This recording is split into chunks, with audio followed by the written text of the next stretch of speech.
I hugged the wrong man at the airport. He turned out to be a billionaire. And my forever.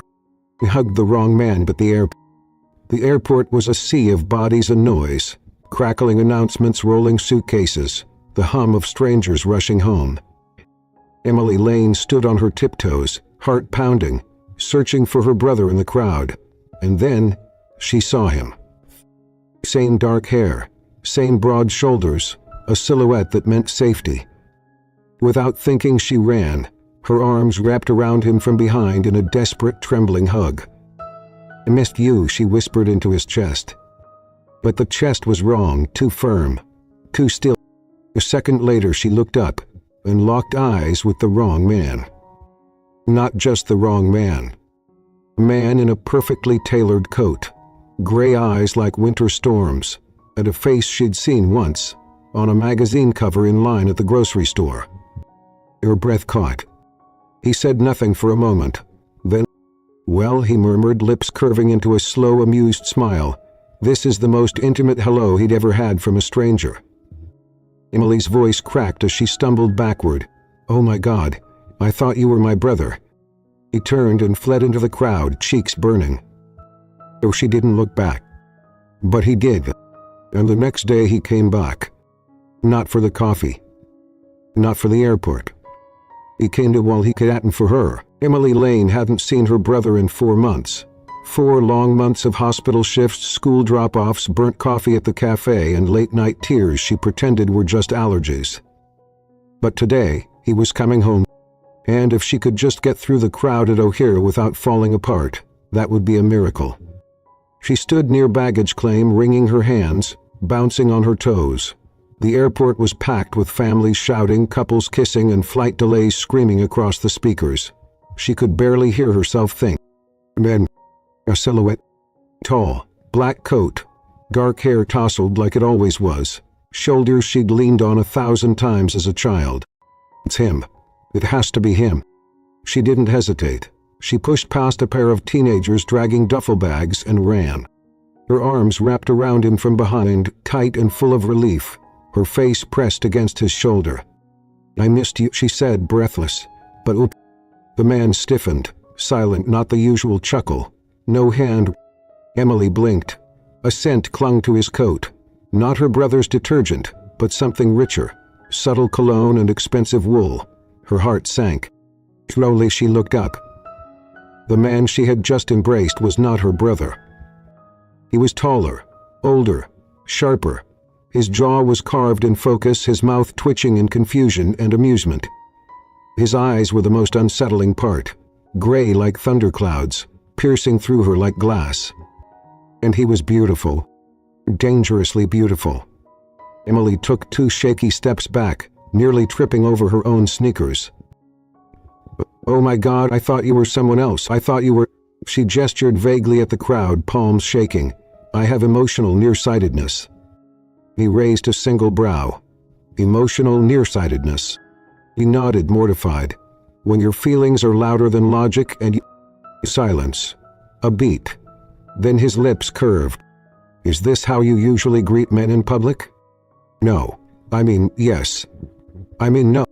A massive security guard appeared at the stranger's side like a shadow. "Mr. Hale, is everything okay?" Mr. Hale. That name rang like a dropped. Brandon Hale, founder of Hale Tech, Chicago's golden boy, the billionaire no one could get a photo of unless he wanted it taken. And she had just clung to him like a child at baggage claim. He backed away, horrified. "I'm sorry, I didn't mean to believe you," he said softly. You don't look like the type to plan spontaneous attacks on billionaires." Her face flushed scarlet. "I really have to go find my brother, and maybe change my name and move to Alaska." He gave the smallest, almost invisible nod. As she turned to leave, her eyes caught his once more. That same unreadable storm in them. Something between curiosity and something else she didn't dare name. And still, even after she fled, she felt his gaze follow her through the crowd. 3 hours later, Emily was back behind the counter at Gate 14's cafe. Her brother had been delayed, again, and she had 2 shifts to cover because Tanya called in sick. Again. She adjusted her apron, twisted her hair into a ponytail, and tried to forget the most humiliating moment of her life. But fate wasn't done with her yet. Because at exactly 5:37 p.m., the bells over the cafe door jingled. And she looked up, and there he was. Brandon Hill. Perfect coat, same cold gray eyes. He walked to the counter like he didn't own the city, like he didn't even notice the stares and whispers around him. Emily froze. "Can I help you?" she asked, voice trembling. He leaned his elbows on the counter. "You said your coffee brings people back to life." "I say a lot of things when I'm panicking." He smiled. "I'd like to test the theory." Emily reached for a cup. Her hands trembled. He watched the way she tried to pull with dignity. He watched the way she slid the cup toward him like she wished she could disappear. "You shaken?" he asked. "Do you often get hugged by strangers?" Only the memorable ones." That shut her up. Brandon took a sip. Then he smiled. "Not bad, for a public terminal." "Thanks," she mumbled. Then he dropped the next bomb. "I'll be back tomorrow. Same time." Emily blinked. Maybe another accidental hug. He stared at him. But he was already walking away, leaving her speechless, in the scent of dark roast and disbelief. Chapter 1. The Wrong Hug. The first time Emily Lane saw Brandon Hale in the daylight, she wished the floor of the cafe would open up and swallow her whole. He was even more intimidating in sunlight. No longer just a silhouette in an airport blur. He was now a man made of clean lines, impossible posture, and a silence that made the world around him quieter. And he was standing in line, at her counter, holding her like he did this every day. She could feel the eyes around them, the whispers, the not-so-subtle gasps from passengers and flight attendants alike. Brandon Hale didn't go anywhere without a team, or a headline, or a reason. Except now he was here, again, for the second day in a row. "You're back," Emily said as she handed a latte to a tired flight attendant, her voice tight. Brandon tilted his head. "Was I unclear yesterday?" Emily wiped her hands on her apron, heart pounding. "No, you were perfectly clear. But you know, billionaires don't usually do." He gave a half smile. "Do repeat coffee orders in airports from girls who've hugged them by mistake. Is that an official rule?" "It's just unspoken billionaire etiquette." Brandon placed a folded tin on the counter. "Well, I've always been terrible with rules." His voice was low and steady. There was something in it that made her stomach twist. Not from fear, something else, something worse. He handed him his coffee. "You didn't have to come all the way here just to scare me again." "I didn't come to scare you." He stiffened. "How do you know my name?" He pointed subtly to her name tag. "Right." She laughed awkwardly, but it came out too high-pitched, too nervous.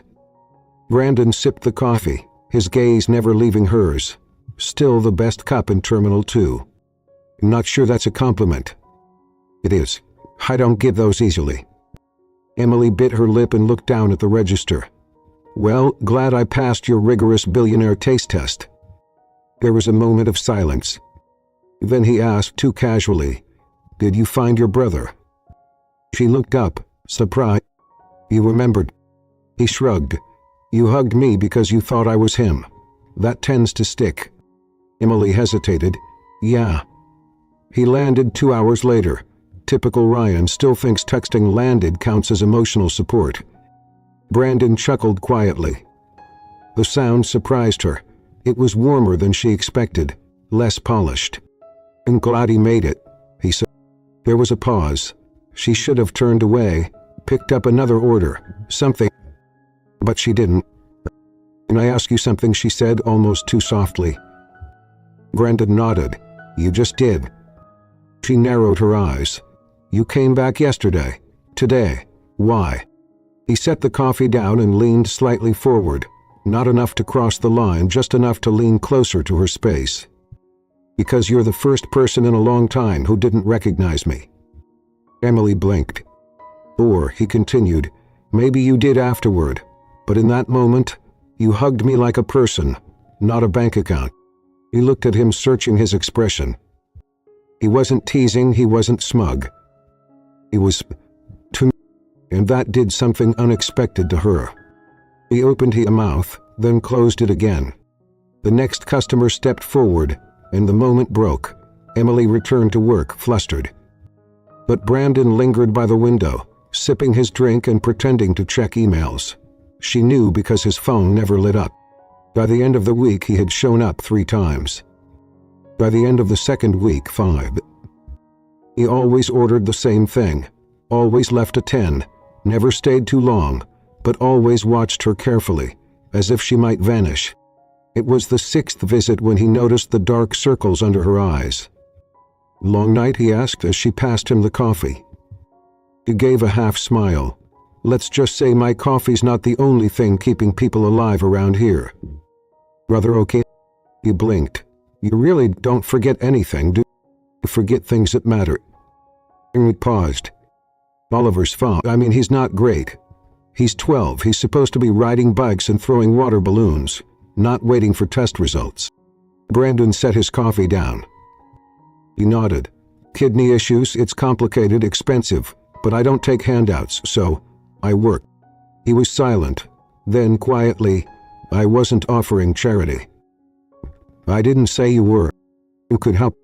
Emily's shoulders stiffened. "Please do." "Because kindness from men like you always costs something later." There was a long pause. Brandon stepped back, lifting his coffee. "Fair," he said, and walked out. He thought he'd disappear after that. But the next morning he was back. No questions, no offers, just the same order, the same cup and a napkin he slid across the counter. She flipped it over. It contained traces of humor. "Please alert barista of any emotional allergies." Emily laughed, really laughed. It startled her. Brandon sipped his drink. "You needed that." He looked at him. "Yeah, really did." That night Emily returned home to the tiny 2-bedroom apartment she shared with Oliver. He was curled up on the couch with a blanket and his sketchbook. She kissed the top of his head. "Guess who showed up again today?" she asked as she unpacked leftover pastries. Oliver looked up, curious. "The weird guy who always stares at you?" "Not weird, just persistent." "Is he cute?" "Oh." He grinned. "Just asking. You deserve someone. You're always taking care of me." Emily turned away to hide the emotion in her face.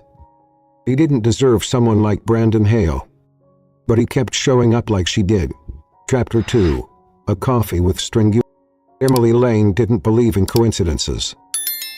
But when she stepped into the cafe at 5:55 AIE, hair still damp from the shower and sneakers squeaking from the snowmelt outside, and found Brandon Hale already sitting by the window, steaming coffee in hand and eyes already on her, she reconsidered her stance. He looked too comfortable in the molded plastic chair, like someone who'd learned how to wait.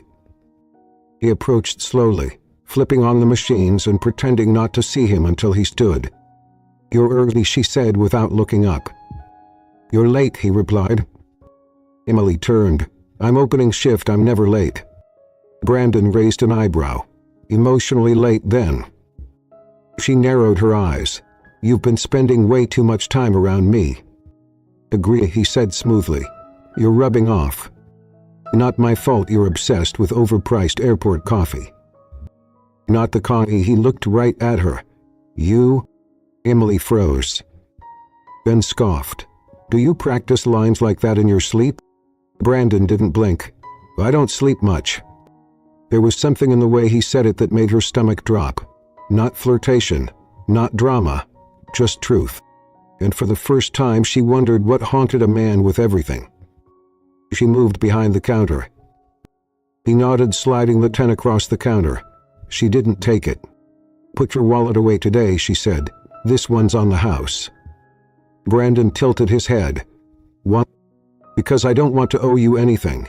And I don't want you thinking I'm some broken-wing charity project. So let me even the playing field for one day." Brandon studied her. and pocketed the bill. They didn't speak much for the rest of the morning. He sat by the window, flipping through emails. She swept floors, filled napkin holders, burnt a tray of croissants. But when she passed him a second cup, quietly with no words exchanged, he met her eyes and gave a soft nod. "Thank you," it said. And for once she didn't run from it.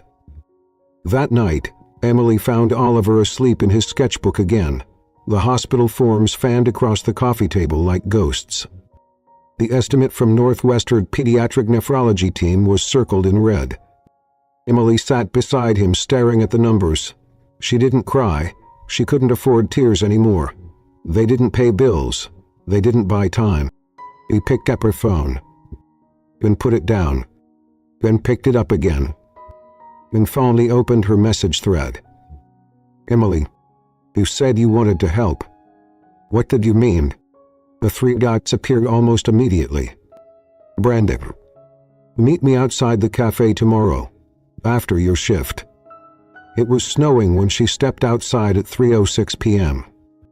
Brandon was waiting near the curb, his car idling nearby, a sleek black Audi with a driver she didn't recognize. He wasn't dressed like a billionaire today. Black hoodie, hands in his coat pockets, hair tousled like he hadn't bothered. "You okay?" she asked cautiously.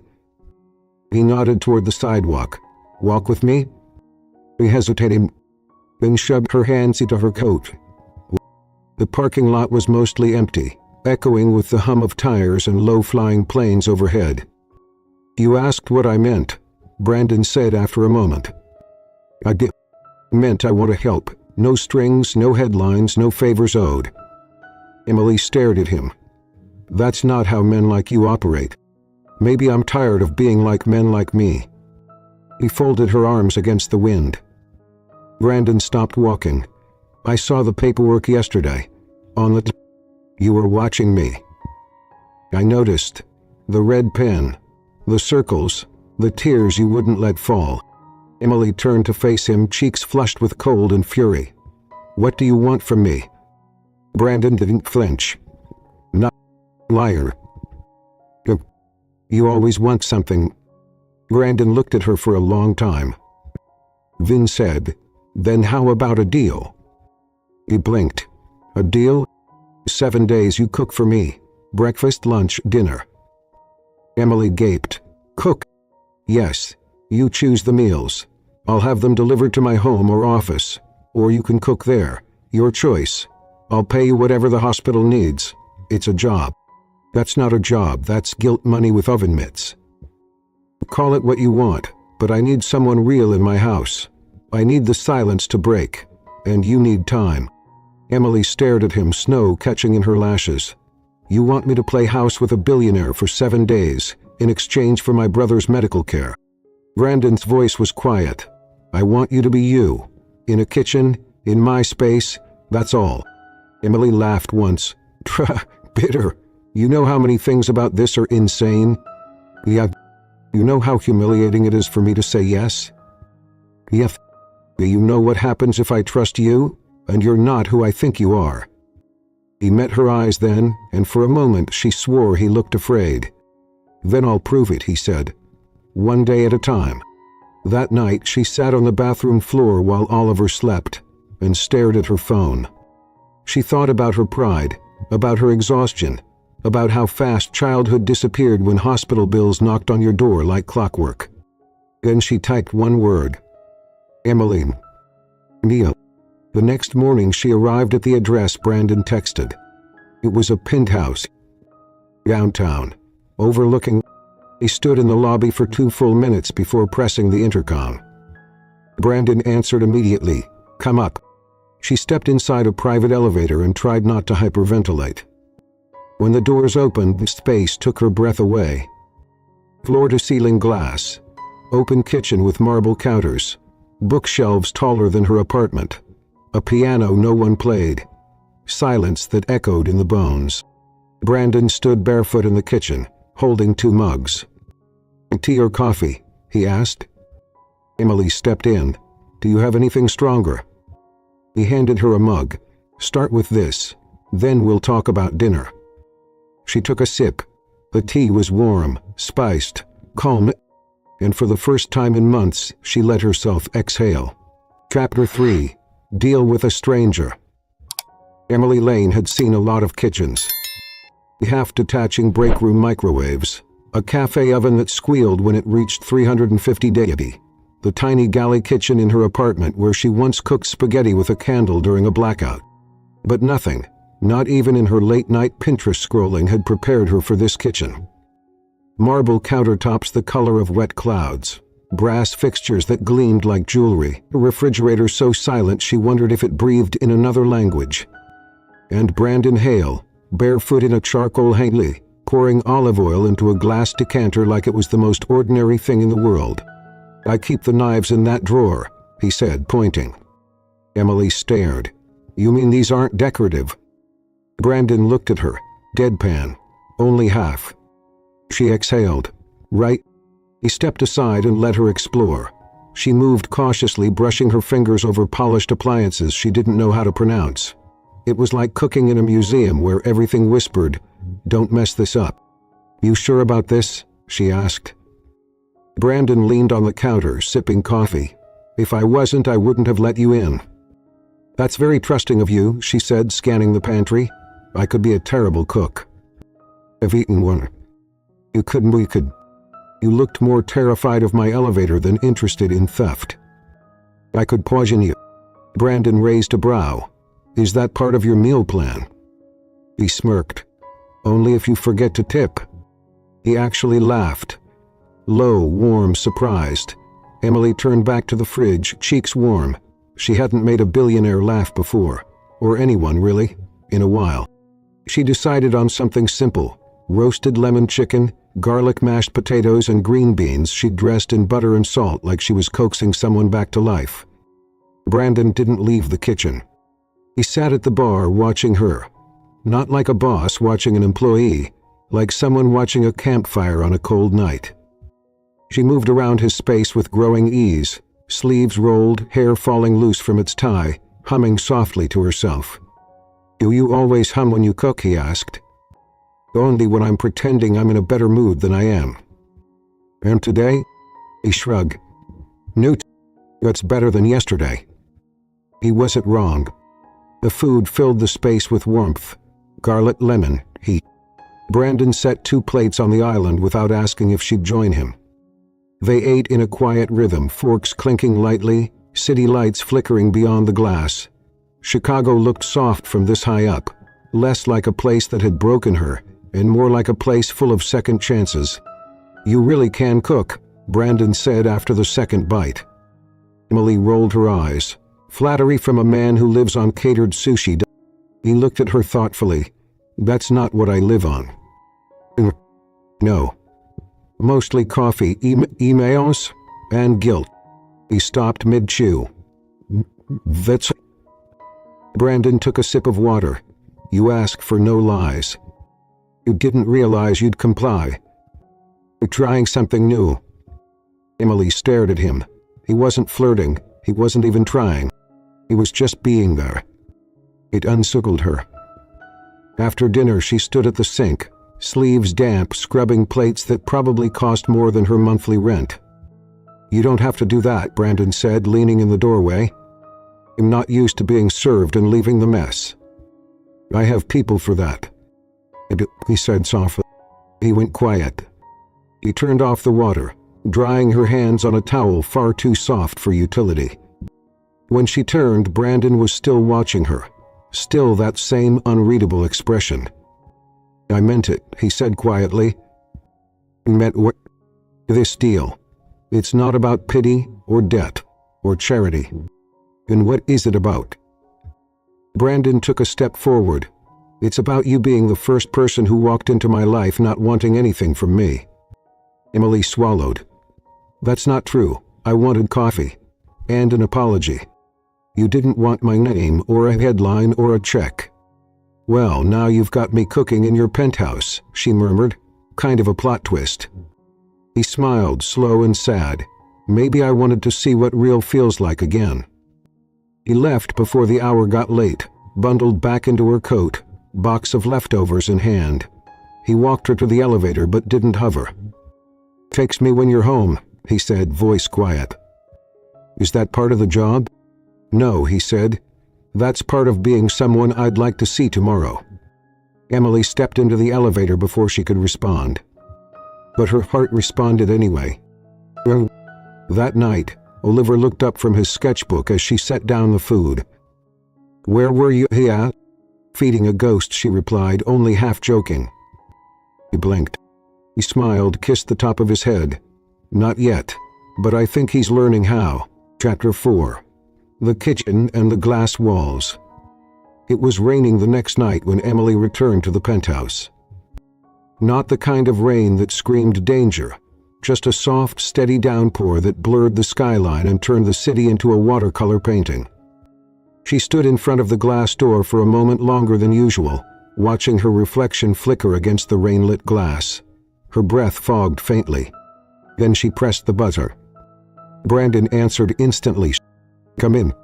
He expected him to be in the kitchen, like last time. He wasn't. He was on the floor. Not collapsed, just sitting cross-legged on a black woven rug, back against the glass wall, city lights cascading behind him. "Long day?" she asked. Brandon looked up. "I didn't feel like standing." He stepped out of her boots, shook off her coat, and glanced toward the kitchen. "Want me to start dinner?" He nodded. "Whatever makes you feel in control." Emily blinked. "No." She moved toward the fridge. "Cooking is the only time my head gets quiet." Brandon's voice followed her from the floor. "What does it say when it isn't quiet?" Emily opened a drawer too hard. "That I'm failing everyone I love." There was then the quiet sound of Brandon rising. He didn't ask another question. He just came to the kitchen and began cutting vegetables. Badly. "What are you doing?" she asked, half laughing. "Helping." "Helping who, the vegetables?" He held up a slice of carrot, crooked, thick, and somehow still uneven. They deserved worse. He took the knife from his... Brandon didn't argue, stirred. They moved in rhythm. Olive oil, garlic, herbs. The scent of basil and lemon rose in the air, softening the space between them. The kitchen became their language. And the glass walls didn't feel so cold anymore. They sat on the rug with dinner, grilled salmon, arugula salad, and a pan of rosemary potatoes between them. No table, no protocol, just 2 plates, bare feet, and the sound of rain. Brandon poured 2 glasses of wine. "You always keep Malbec on hand?" she asked, eyeing the label. "Again?" "I didn't," he said, "until last week." Emily took a sip, then set her glass down. "You're not what I expected." He leaned back. "What did you expect?" He shrugged. "Stone floors, security guards, probably a robot butler." Brandon smirked. "I had one. It short-circuited after listening to earnings calls for too long." Emily laughed. It slipped out naturally, unguarded and warm. "I've lived in this city my whole life," she said, "but I've never been this high up." "Scared of heights?" "No, scared of glass." Brandon's voice softened. "Like what?" "Like who you used to be," she said, then added, "before the world told you what you were worth." They finished the meal, then sat in silence, watching rain trail down the windows like slow tears. After a long moment, Brandon spoke. "My father built his empire on silence," he said. "He said power was quiet. That noise was for amateurs." Emily turned to... "Is that why you barely talk unless you're being watched?" He looked at her, surprised. "I'm not afraid of noise," she said, "but silence, that kind of silence, can bury people." He studied her like she wasn't from his world. Maybe she wasn't. Maybe that was the point. "You talk like someone who's lost things," he said. "I talk like someone who still misses them." The clock ticked past 10. Emily rose to leave. Brandon stood too. At the elevator he hesitated. "Thank you," he said. She looked back. "For dinner. For being real. For not pretending I'm someone easier to like." Emily stepped into the elevator, heart thudding. As the doors began to close, she said softly, "I don't like easy." And then she was gone. The next morning she woke to a text. Brandon. Ring flower. And stories. That even she brought both. And for the first time in years, Brandon Hale learned how to make cinnamon rolls. Badly. But Emily didn't mind the mess. Because the laughter felt better than clean hands. Chapter 5. Dinner with Ghosts. Emily stood in front of the mirror in Brandon's guest room, wearing the most expensive thing she'd ever touched, a deep emerald gown that shimmered like dusk under city lights. It hugged her in the right places and forgave the tag had been removed, the box had been silent, but she knew. He'd bought it for her. There'd been no note, no instructions, just a quiet folded card. "If you come, wear this. If you don't, I'll understand." He should have said no. It didn't belong in his world. But she'd put on the dress anyway. And now, she was headed into a ball. The car ride was psychic. Brandon, in black tie, looked like he belonged on the cover of a financial magazine. Cold. Perfect. But when he looked at her, "You okay?" he asked. Emily nodded. "You sure you want to be seen with me?" Brandon's voice was quiet. "You're the only person in the room who won't be pretending." The Langston Hotel ballroom was a symphony of crystal chandeliers, laughter masked in politeness, and diamonds heavy enough to bruise. Everyone turned when Brandon entered. But they scared when they saw her. She could feel their eyes slicing through fabric, through skin, through soul. The whispers came fast. "Who is she?" "Not one of ours. Must be a project." Brandon ignored them all. He placed a hand on the small of her back and led her toward a long marble bar. Champagne flutes clinked. Waiters weaved through crowds like ghosts. Van Cross. All, sculptured, born from the same cold stock as Brandon's world. Ex-fiancé, society darling. He smiled without warmth. "Brandon," she said, voice like chilled wine, "you clean up nicely." He returned the smile. "So do corpses." Savannah's eyes shifted to Emily. "And this, these..." Emily held her ground, though everything inside her wanted to fold. Brandon's hand didn't leave her back. "She's not new," he said. "But..." Savannah blinked. Emily's heart stopped. Modding. It wasn't a performance. Not entirely. It was a club. One he wasn't taking back. Savanna's smile cracked. "Just barely." "Well, we all make our choices." Brandon nodded yes. "And I don't regret mine." They moved through the gala, Brandon introducing her to no one and yet standing so close, no one dared ask. Emily could barely breathe. Her heels hurt, her chest ached. But he was watching her the whole time. And for once not as a billionaire, but as a man afraid she might run. Later, outside on the balcony, Emily gripped the stone railing, the cold biting her arms. Brandon joined her. "Quiet. You okay?" he asked again. He nodded and shook her head. "They looked at me like I was a science experiment." "You didn't run." Brandon booed. Then, very quietly, "They always let go." Emily turned fully toward him. "Savannah." He said nothing. "You let him," said. "He wanted to." Emily breathed in the night. "So what happened?" Brandon looked over the city. "She loved my name, my access, my power, but not the parts of me that didn't." Emily said nothing for a moment. Then stepped closer. "You feel things, Brandon." He met her eyes. She placed a hand on his chest, just over his heartbeat. "Right here. You just don't trust them yet." They didn't kiss. Not that night.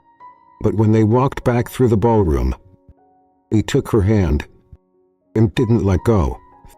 Back at the penthouse, she changed out of the dress, folded it with care, and left it by the door with a note. "I don't need diamonds to feel like someone. I just need you not to disappear." Chapter 6. The Fall. The morning after the gala, brewed a coffee in Brandon's kitchen like it was hers. She knew where he kept the cinnamon. She knew which mug he preferred, the chipped one, blue with a faint fingerprint on the handle. It didn't belong in this penthouse of glass and steel, but neither did she. And somehow both had found a place here. Brandon emerged from his bedroom in gray sweats and a white t-shirt, rubbing the sleep from his eyes. He looked softer like this, less like a headline, more like a man. "I made coffee," she said. "I was hoping you would." He kissed her temple without thinking. She froze, not because it was unwelcome, but because it felt like something couples did, real couples. She didn't correct him. He didn't apologize. By mid-morning, Emily was back at the cafe, apron tied, mask on. The scent of burnt croissants reminded her that she still had a life that didn't revolve around crystal spoons and quiet penthouses. He was wiping down the counter when a regular, an older woman named Maggie, said casually, "You seen the news today?" Emily shook her head.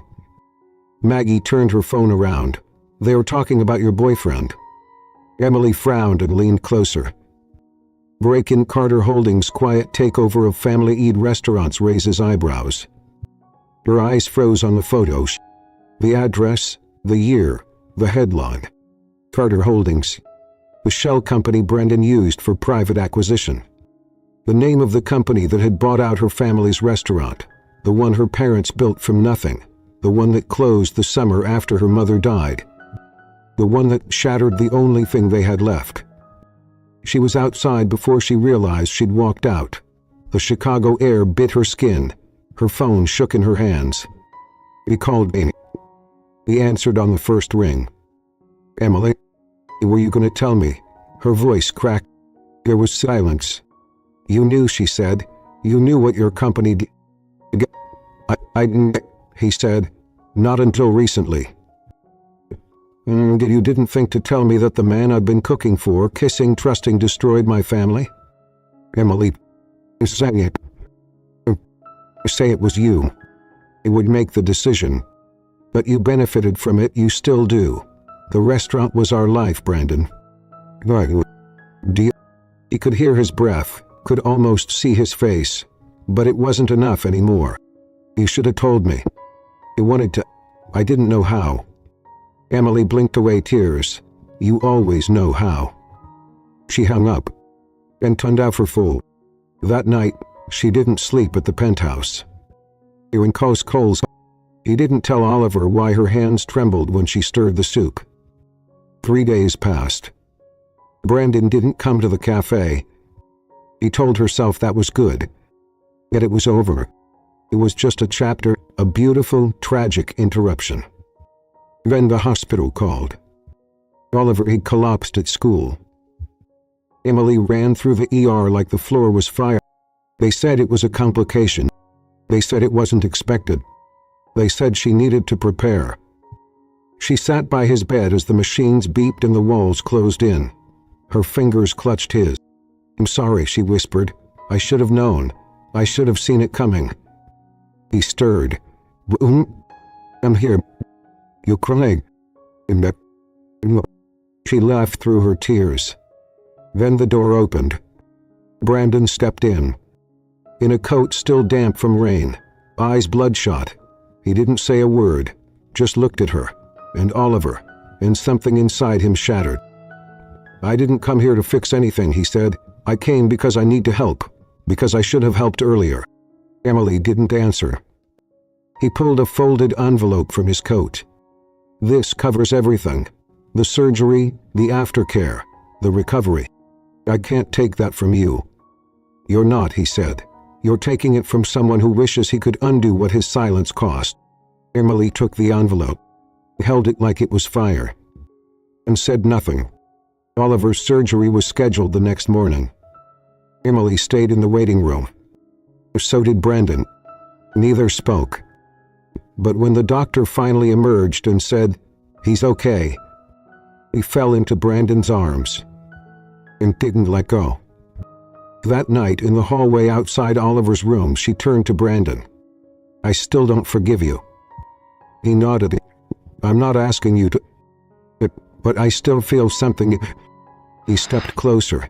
"So do I." Emily looked at him. This man who had hurt her helped her brother's life in his hands. "Then don't say anything," she whispered. And she kissed him. Slow, soft. But Reno, Chapter 7. The Fire Beneath the Ashes. The hospital smelled like antiseptic and old fear.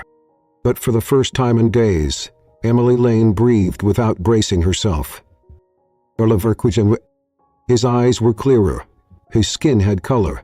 He asked for crackers and cartoons. And it felt, if only briefly, like maybe they'd been granted a second chance. Brandon came every afternoon. He didn't bring flowers. He brought silence and warmth and black coffee in paper cups with her name written on the sleeve in scratchy handwriting. He never overstayed. He never forced her to talk. But he was there.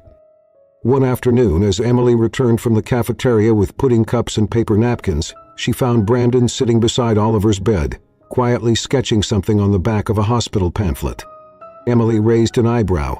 "Since when do you draw?" Brandon looked up. "Since your brother refused to talk to me unless I proved I wasn't boring." Oliver from the bed grinned. "He's not very good." Brandon held up the paper. It was a stick figure version of a superhero with wild hair and a cape that said Captain Coffee. Emily laughed. It startled her, how easily it came. Maybe that was the first sign. The day Oliver was discharged, Brandon didn't come. He'd texted earlier. "Let you two celebrate today, but the kitchen misses you?" He smiled and typed 3 words. "I'll be there." That night, Emily stepped back into the penthouse. It smelled like oranges and candle wax.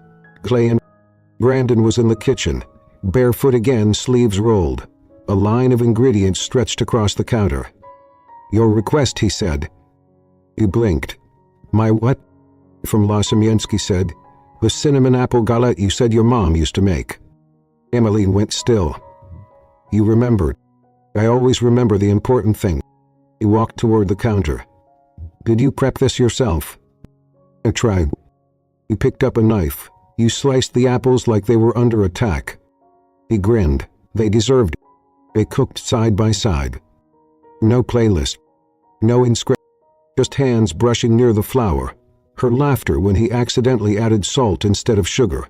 The way he wiped her cheek with the back of his finger without thinking. "Flour," he said. But they both knew it wasn't about the flour. Later, as the galette baked, and the apartment filled with a scent she hadn't smelled in years, they sat on the floor, backs against the cabinets. "Do you ever miss who you were before all this?" she asked. Brandon was quiet. Then softly, "Every day." "And why stay in it?" "Because he thought there was nothing else." Emily turned to him. "And now?" He looked at her, not past her, not around her. "At her. You made me remember who I was before I became someone people fear." Emily swallowed. "I don't fear you." "I know," he said. "That's why I keep showing up." The oven dinged. Oh, they didn't move. And scared, she whispered. "To feel safe." Brandon reached for her hip. His palm was warm, calloused. They ate dessert on the couch. He didn't ask where the plates came from.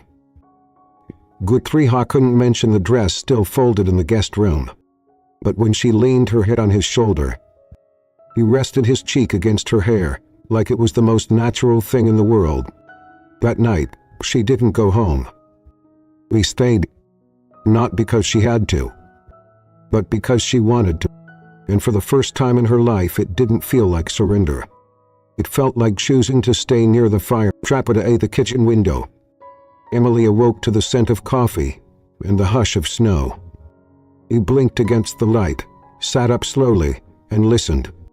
No horns, no footsteps above or below, just silence, peaceful, unforced silence. He wrapped himself in the blanket from the couch, padded barefoot toward the kitchen, and stopped in the doorway.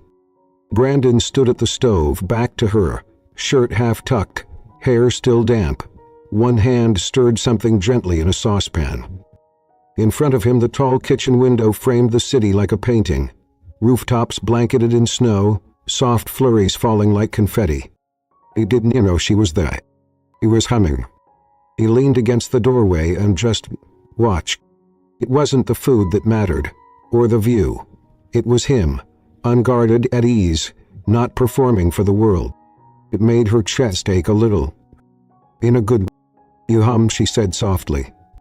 Brandon turned, surprised but not embarrassed. "You make it contagious." He smiled. "What are you making?" "Oatmeal with berries." He raised an eyebrow. "Is that your idea or Google's?" They ate at the counter, shoulder to shoulder, watching the snow pile up across the skyline. "So," she said, sipping her coffee, "do you ever open that?" Brandon looked over. "The one in the kitchen?" "Yeah, I know it sounds weird, but feels like the kind of window that needs to be opened at least once." He tilted his head. "Because it overlooks the world, but it feels like it's only ever been looked through, never lived in." Brandon didn't answer right away. Then he said quietly, "My father stood there every morning." Emily set down her cup. What did he see? Chicago growth, Prof. Kryaski. He used to call it the kingdom. Said if I worked hard enough, one day it would be mine. She waited. "But he never saw me." Emily blinked. "What do you mean?" Brandon's voice dropped. "I think he loved the idea of a son more than the son he actually got." Emily's chest tight. "He taught me numbers before words," Brandon continued, "stock charts before bedtime stories. And when he died, all I inherited was noise and silence, both too loud to bear." She reached across the counter and touched his hand. "I know. You do not have to live like he's still here." Brandon looked at her then. Really looked. "I don't want to," he said, "not anymore." Later that morning, Emily pulled the window open. Brandon stood beside her. The wind cut sharply. The view was breathtaking. White rooftops, frozen lake, streets softened with silence. He leaned her head against the frame. "You should stand here more often." "I might," he said, voice quieter now. She turned to look at him. He didn't flinch. That afternoon, while Brandon took a call in the other room, Emily wandered into the study. She hadn't meant to snoop, but the desk drawers were slightly open, the shelves filled with framed photos, stiff and unlived in. And then she saw it. A sketch, tucked behind a stack of papers, torn edges, faint pencil lines. Her, leaning over a mixing bowl, flour in her hair, laughing. Her breath caught. He'd drawn her. Not perfectly, not artistically, but earnestly. He placed it back where she found it. He closed the drawer softly. That night, as they cleaned up from dinner, Brandon paused mid-wipe and said, "What would you do if money wasn't an issue?" Emily blinked. "That's random." "Answer anyway." She thought. "He'd reopen my family's restaurant. Small, honest, windows that actually open, meals that feel like memories." Brandon nodded slowly. "Would you call it the same name?" He smiled. "The Hearth." "Because it's where warmth." He didn't reply right away. Then he said, "I want to give it." Emily stared at him. "The restaurant," he said. "I traced the acquisition. It's in my power. I want you to have it." No strings, no deals, no conditions. He swallowed hard.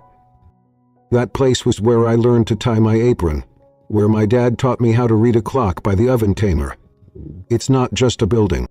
"I know," he said gently. "And you'd give it back?" "I'd do anything to give you back the parts of you the world tried to steal."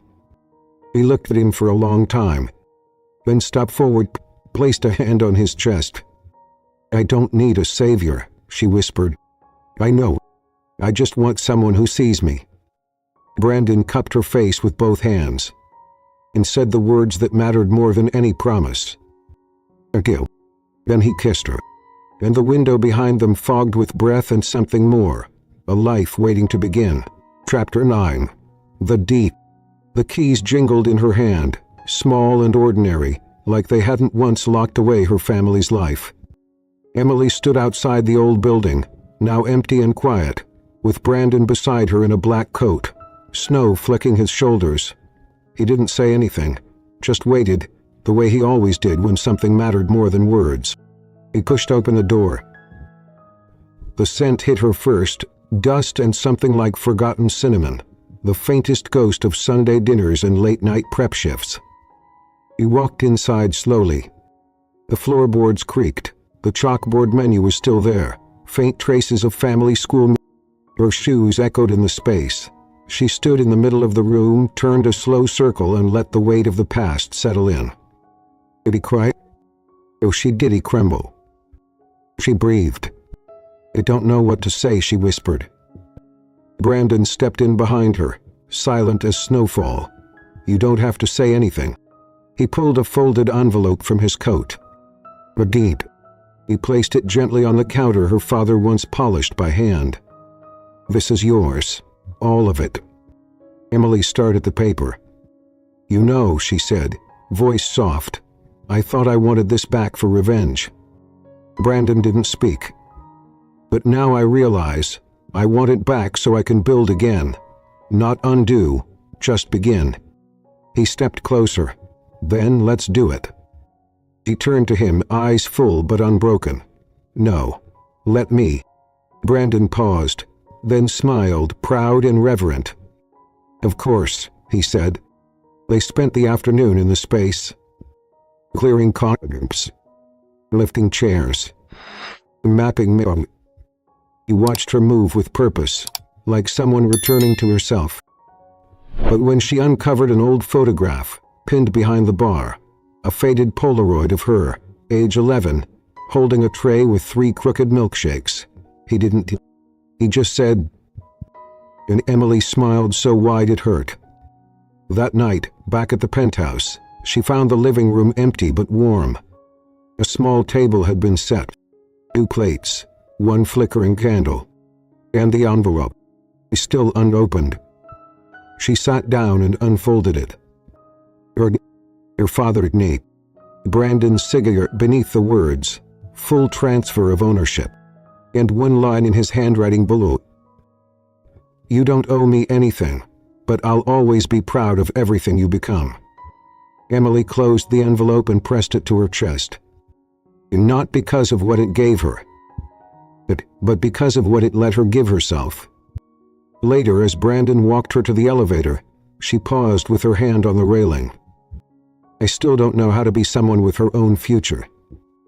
You don't have to yet, he said. Just keep walking toward it. He hesitated. Vin leaned up, kissed his cheek, and whispered, You can walk with me. Just... Brandon smiled. Deal. But she left Brandon a note by the coffee maker. I'm going back to clean the windows. You'll find me where the fire used to live. He read it twice, and smiled like a man who had finally learned how to be human again. 3 blocks away, inside a dusty, hollow restaurant, Emily Lane stood with her sleeves rolled, a bucket of soapy water at her feet, a sponge in her hand. He opened the windows, let the air in, and for the first time in years, he let the light touch her mind without flinching, trapped her tab. The proposal. The hearth smelled like rosemary, wood smoke, and fresh paint. The walls gleamed with new life. Old photographs hung again, this time with pride. A neon sign buzzed softly near the window. Opened. Warmth served daily. Emily Lane stood behind the counter in a new apron, flower on her cheek, and the kind of smile that comes from building something with your own hands. It was opening day, and the first customer through the door was Brandon Hale. He wasn't in a suit, just jeans, a white button-down, sleeves rolled, collar open. He looked like a man who'd been rebuilt from the inside out. Emily folded her arms as he stepped to the counter. Brandon smiled. You're open. He slid a small coffee across to him, no charge, no fanfare. Are you nervous, he asked. He shrugged, more excited than scared. Good. That's how it should feel. He sipped the coffee. He reached into his jacket and pulled out a small white box. Emily raised an eyebrow. Please tell me that's not a health inspection school. No, he said. This one's personal. He took the box, wary, then opened it. Inside was a simple gold ring. No stone, no flash, just a band etched with tiny words on the inside. He held it up, read softly. "This is not a rescue. This is a choice." Her breath caught. She looked up at him. Brandon did get down on one knee. He didn't need her. "Emily," he said, "you don't need me. That's why I love you." He stepped closer, his voice lower now. "I don't want to save you. I want to build a life with you. One where you still run your cafe, still laugh at your own jokes, still chase the fire that made me stop and stare that day at the airport." He blinked fast. "You hugged the wrong man," he said. "But I've never been more certain you're the right. This ring doesn't mean I'll give you everything. It means I'll never ask you to give up yourself." Tears welled in her eyes. Driven fall. He didn't speak. Ojita nodded and stepped forward and kissed him. Right there behind the counter, flour and coffee and hope between them. A polito erupted from behind the swinging door. Oliver, her staff, her friends. Someone shouted fire. Brandon grinned against her lips. "Guess we weren't subtle." Emily laughed, wiping her eyes. "When are we ever?" That night, after the tables were cleared and the lights were dimmed, they danced alone under the soft flicker of the cafe's open side. No music. No audience. Just the heartbeat of a woman who had come back to herself. And a man who had waited at the window until did the hearth. The thing no one tells you about starting over is this. It doesn't feel like fireworks. It feels like sweeping the floor before dawn, while the coffee brews and the city still sleeps. It feels like keys in your hand again. It feels like someone loving you without trying to fix you. That's what it felt like for Emily Lane. The Hearth had become more than a cafe.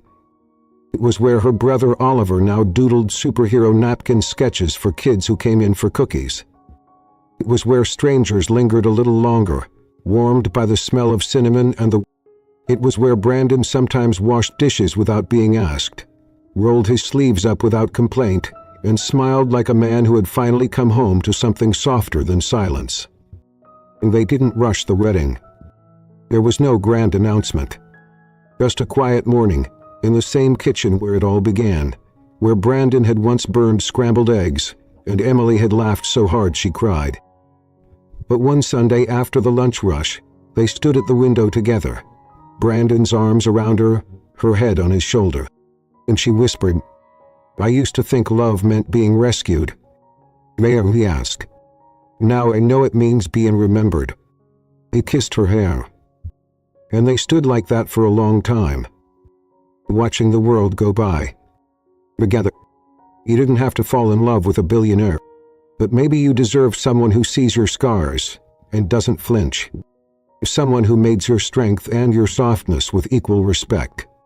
Someone who doesn't just choose, but keeps choosing you every single day, even on the quiet ones, even when the fire has burned low. Because love isn't the spark. It's the decision to keep feeding the If this story touched something in your heart, if you've ever felt forgotten, passed over, or like the world moved on without you, please remember, you are not too late. You are not too broken. And you are never too much. Love doesn't always arrive in a grand gesture. Sometimes it shows up in an apron, with coffee, and kindness, and a voice that sends, "You don't have to prove yourself to be loved here." If this reminded you of something or someone you once lost or hope to find, leave a comment below. We'd love to hear your story too.